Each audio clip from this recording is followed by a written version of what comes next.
God knew you needed to hear this.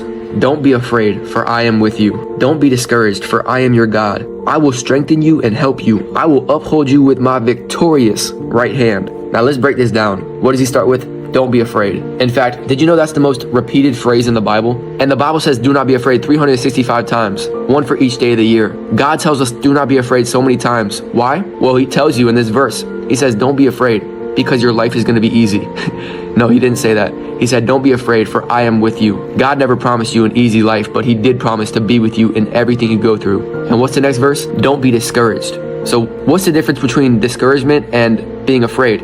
Well, fear is about your future. Discouragement is about your past. So God is addressing both your future and your past. Here in these two verses, he says, don't be discouraged, meaning you don't got to dwell on the past. And why should you not dwell on the past? Well, God says, for I am your God. Not just a God, your God, personal God. He's a God who knows your name. He knows all of your sin and still calls you by your name. The devil knows your name, but he calls you by your sin. God knows your sin, but he calls you by your name. He's not holding your past over your head. He's holding your future in his hands. And what's the next verse? I will strengthen you. Notice he doesn't say, I'm going to take all your problems away. He says, I will strengthen you, meaning you might still have problems. In fact, you definitely will. God, like I said, never promised you an easy life, but he did promise to give you the strength to endure it. Faith doesn't remove the pain, but it does give you the strength to endure it and get through it. God doesn't always remove your stress, but he will always renew your strength, because stress is actually a good thing. If you think about it, when you go to the gym, you apply stress to your muscles. You literally have to tear your muscles in order for them to grow. And it's the same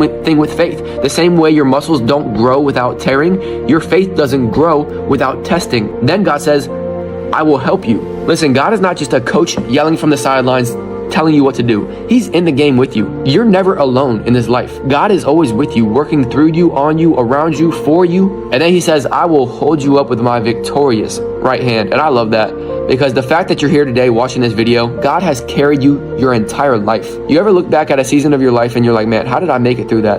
Because God carried you. And he says, my victorious right hand. God is a victorious God. He doesn't lose. He can't lose. Can I get an A? Man.